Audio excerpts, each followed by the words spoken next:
Ferrero Rocher എന്ന് കേട്ടാൽ വായിൽ കൊതിയൂറാത്തവർ വിരളമാണ്. എന്നാൽ ലോകമെങ്ങുമുള്ളവരുടെ ജനപ്രിയ ചോക്ലേറ്റിന് പിന്നിൽ പരിശുദ്ധ മറിയത്തിന്റെ അദൃശ്യ കരങ്ങളുണ്ടെന്ന് അറിയുന്നവരും വിരളമായിരിക്കും.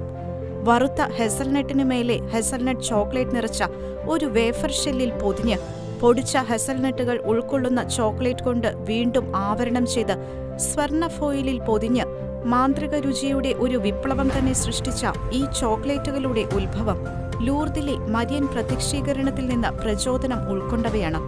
ലൂർദിലെ മരിയൻ പ്രത്യക്ഷീകരണ സ്ഥലമായ റോഷർ ഡി മെസാബിയേലിന്റെ പേര് തന്നെയാണ് ജനപ്രിയ ചോക്ലേറ്റ് എന്ന് വിഖ്യാതി നേടിയ ഈ ഹെസൽനട്ട് ട്രീറ്റുകൾക്ക് നൽകിയിരിക്കുന്നത്. മിക്കലെ ഫെറേറോ എന്ന ഇറ്റാലിയൻ ചോക്ലേറ്റ് നിർമ്മാതാവ് 1982 ഫെറേറോ റോഷർ ട്രീറ്റുകൾ അവതരിപ്പിച്ചത്. ഫ്രാൻസിലെ ലൂർദിൽ വിശുദ്ധ ബർണദീത്തയ്ക്ക് പരിശുദ്ധ അമ്മ പ്രത്യക്ഷപ്പെട്ട സ്ഥലമായ റോഷർ ഡി മെസാബിയേലിലെ പരുപരുത്ത പാറക്കെട്ടുകളുമായി ഫെറേറോ റോഷർ ചോക്ലേറ്റുകളുടെ തവിട്ടു നിറം പൊതിഞ്ഞ പ്രതലം ശ്രദ്ധേയമായ സാമ്യം പുലർത്തുന്നതും യാദൃശ്ചികമല്ല. ഒരു കത്തോലിക്ക വിശ്വാസിയായ മിക്കലെ ഫെറേറോയുടെ മാതൃഭക്തി പ്രസക്തി നേടിയ ഒന്നാണ്.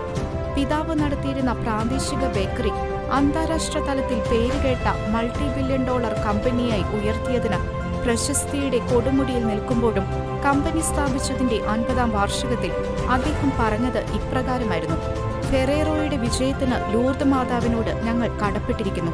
അമ്മയെ കൂടാതെ ഞങ്ങൾക്ക് ഒന്നും ചെയ്യാൻ ആകുമായിരുന്നില്ല. ലോകത്തിലെ ഏറ്റവും വലിയ മൂന്നാമത്തെ ചോക്ലേറ്റ് നിർമ്മാതാവ് എന്ന നിലയിൽ അറിയപ്പെട്ടപ്പോഴും ഫെറേറോ പരിശുദ്ധ മറിയത്തോട് നന്ദി പ്രകടിപ്പിക്കുന്നതിൽ ഉത്സുകനായിരുന്നു. ന്യൂട്ടെല്ല, കിൻഡർ ട്രീറ്റുകൾ, ടിക് ടാക്സ് എന്നിവയ്ക്കൊപ്പം ഫെറേറോ റോഷർ ചോക്ലേറ്റുകൾ 2016 മാത്രം $10 ബില്യൺ ഫെറേറോയ്ക്ക് സമ്മാനിച്ചത്. ഫെറേറോ തന്റെ ടോപ്പ് മാനേജറെ കൂട്ടി ലൂർദിലേക്ക് വാർഷിക തീർത്ഥാടനം നടത്തിയിരുന്നതായി പറയപ്പെടുന്നു. അദ്ദേഹം തന്റെ കീഴിലുള്ള ജീവനക്കാർക്കായി ലൂർദ് തീർത്ഥാടനവും ക്രമീകരിച്ചിരുന്നു. കൂടാതെ ലോകമെമ്പാടുമുള്ള തന്റെ കമ്പനിയുടെ 14 ഉൽപാദന കേന്ദ്രങ്ങളിൽ ഓരോന്നിലും പരിശുദ്ധ കന്യകാമറിയത്തിന്റെ രൂപം അദ്ദേഹം സ്ഥാപിക്കുകയും ചെയ്തിരുന്നു. Church desk, Shekinah news.